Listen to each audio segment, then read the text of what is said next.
மதுரை திருப்பரங்குன்றம் பகுதியில் மத்திய அமைச்சர் எல்முருகன் செய்தியாளர்கள் சந்திக்க நேரலையில் பார்க்கலாம். 14 வரலும் யூபி அரசாங்கத்தில் மிக முக்கியமான யூபி அரசாங்கத்தையே திருப்பி போடுற அளவுக்கு அதில் ஒரு டிக்டேட்டர்ஷிப்பாக இருந்தது திமுக கவர்மெண்ட். திமுகவினுடைய கூட்டணியில் இருந்தப்போ அந்த 5 வருஷத்துக்கு ரயில்வே துறைக்கு ஒரு சும்மா சாயம்பல் தான் கொடுக்குறோம். மற்ற 5 வருஷத்துக்கு ரயில்வேக்கு கொடுத்த வெறும் தொகை 5 வருஷத்துக்கு வெறும் 800 கோடி ரூபாய். ஆனால் எங்களுடைய பிரதமர் திரு நரேந்திர மோடிஜி அவர்கள் போன வருட ரயில்வேக்கு மட்டும் கிட்டத்தட்ட 6000 கோடி ரூபாய், இந்த ரயில்வேல கிட்டத்தட்ட 6600 கோடி ரூபாய், 9 புதிய ரயில் பாதைகள் கொடுக்கப்பட்டிருக்கிறது. மதுரை ரயில் நிலையம் நீங்க போய் பாருங்க, இன்னைக்கு சர்வதேச அளவில் ஒரு மிகப்பெரிய விமான நிலையத்துக்கு ஈக்குவலாக மதுரை ரயில்வே நிலையத்தை கொடுத்திருக்கிறோம்.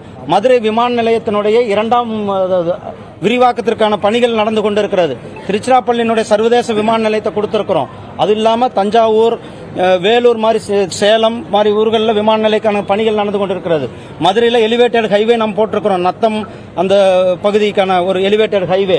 அதே மாதிரி இன்றைக்கு பாருங்க, Madurai to Kollam express highway, அதே மாதிரி Chennai to Bangalore express highway, Chennai to Visakhapatnam express highway, Vande Bharat ரயில், மதுரையிலிருந்து பெங்களூருக்கு ஒரு வந்தே பாரத் ரயில், மதுரை வழியாக சென்னையிலிருந்து திருநெல்வேலி நாகர்கோயிலுக்கு ஒரு வந்தே பாரத் ரயில். இப்படி தமிழ்நாட்டினுடைய வளர்ச்சி நான் இன்னும் சொல்லிக்கிட்டே போகலாம். தமிழ்நாட்டுக்கு நம்ம என்ன பண்ணியிருக்கோம், கிட்டத்தட்ட 11 லட்சம் கோடி ரூபாய் நிதி நம்ம கொடுத்திருக்கிறோம். இந்த நிதியாண்டிலும் நிதி கொடுத்திருக்கிறோம். ஒவ்வொரு டிபார்ட்மெண்ட்டும் அவர்களான பணிகளை நாம் இங்கே செய்து கொண்டிருக்கிறோம். தமிழ்நாட்டுக்கு முன்பு எப்போதும் இல்லாத விட மிக அதிகமான நிதியையும் முக்கியத்துவம் கொடுத்து கொண்டிருக்கின்றோம். ஆனா யாராவது ஒருத்தர் சொல்லுங்க.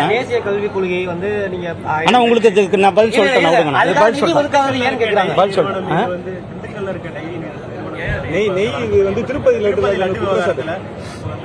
கைது பண்ணியிருக்காங்க. இது வந்து உண்மையாலுமே வந்து மிகவும் ஒரு வரவேற்பத்தக்கது. நான் ஏற்கனவே இப்போ சொன்னேன், இங்கே வந்து நம்மளுடைய திருப்பரங்குன்றம் மலையில் என்ன நடக்குது. நான் பெருமாள் பக்தர், எங்கள் குலதெய்வமே பெருமாள். நான் மாதத்துக்கு ஒரு முறை திருப்பதிக்கு போகிறோம். எப்படி என்னுடைய மனது புண்பட்டிருக்குன்னு பாருங்க.